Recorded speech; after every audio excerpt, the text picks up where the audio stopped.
Hey, how's it going guys? Tech Notice here, and today we're going to be comparing the Samsung Galaxy S8's display over the iPhone X. Now, Samsung has always had a name for itself of being the best displays on the market, and the Samsung Galaxy S8 and Note 8 definitely made a point there. Their displays are just so far the best displays on any smartphone. However, the iPhone X just jumped into the market with an OLED display, so we're going to put them side by side and see which one comes out on top. Now, the iPhone comes with roughly about 450 ppi, so that's the pixel density, whereas the Samsung Galaxy S8 comes with roughly about 571. So we're just going to pull up the specs right here, just because I feel like I made a mistake on that line. So we pulled it up here, and the Samsung Galaxy S8 has 570 ppi, whereas the iPhone X only has roughly about 458 ppi. So we would assume that the the Samsung Galaxy S8 would top out in display quality here, but Apple has said that their True Tone display has definitely made them the best in the market right now. So we'll just have to compare and see which one actually comes out on top. So the first picture here, you guys can see that I have a wallpaper, very high definition wallpaper, and I'm just going to move it closer so you guys can see. Alright, so we have two displays side by side here, and you can see the little fishy right there, that Finding Nemo or that Dory. It's just very fantastic on both devices. However, you can see on the AMOLED display of the Samsung S8, it seems a little bit more rich.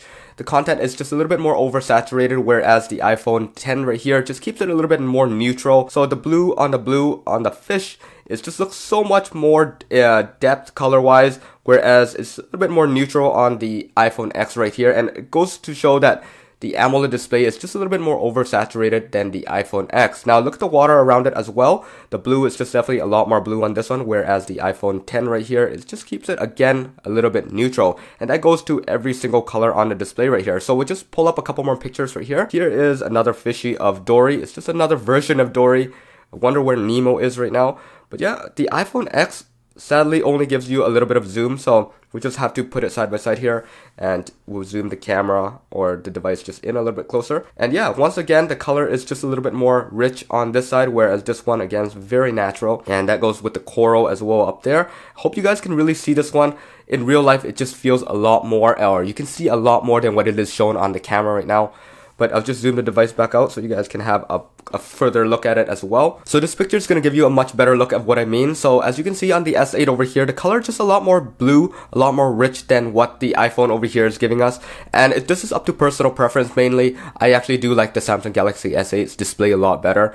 But as you can see, it looks a lot more natural on the iPhone X. And hopefully you guys can see the big differences right here. This is much more blue, and this one is just a little more softened out a little bit.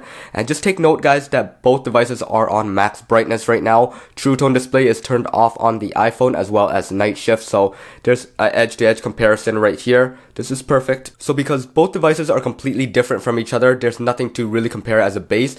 One is running Android, the other is running iOS. So we have iOS 11 running on this device, and we have Android 7.1 running on this device. So as you can see, the home screen is just very beautiful on both. There's nothing to really compare, but as you can see, things are looking a lot more saturated on this one, whereas this one, it just keeps it very true. I'll give you guys a closer look as I zoom in on these two devices. Now let's just pop back out and go into Safari and some Samsung internet, and we'll just launch up the same pages, and this is going to give you a closer look at the PPI density of the devices. So Apple again has touted their True Tone display. It's definitely going to help a lot, and I'm definitely seeing it right here. I'll give you guys a closer look at it as well. Alright, so we just launched up the desktop version of New York Times on both devices, and I'm definitely going to zoom it in right here for you guys, and hopefully you guys can see the pixel density of both devices. And here you guys go, the devices are side by side and cropped in as much as possible.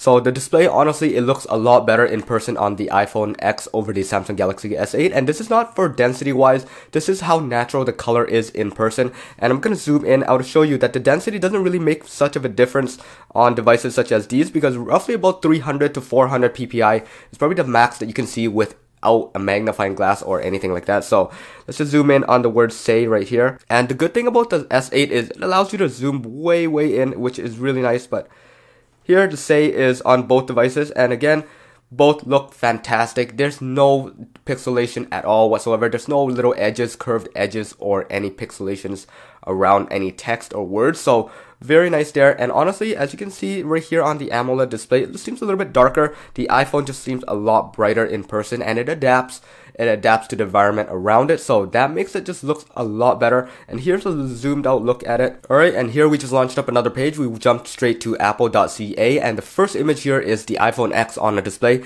and you guys can see how much more saturated it is on the Samsung Galaxy S8 over the iPhone X. The display, the little pink area and the red area just looks a lot more pink, a lot more red than it is over here. And that's because of Samsung and how they do it. And again, I personally, my preference is using the S8. I love the S8 display. However, I gotta say Apple has done a very good job here. And when comparing it to an LCD display of their last year's generation devices, this is just way above that, and there's no comparison at all. Again, this is up to personal preference, but I do really like the Samsung Galaxy S8 so far. And this should wrap it up for the comparison between the displays between the Samsung Galaxy S8 versus the iPhone X. I hope you guys enjoyed it. If you guys want me to do any more comparisons with the display, do let me know, but I'm going to be dropping a lot more videos, comparisons between the camera, between the performance and everything else, along with these devices and other devices sitting over there. So let me know what you guys want to see in the description below or the comments below, and I'll definitely jump in on them. If you like this video, remember to hit that subscribe button, that like button, and peace out.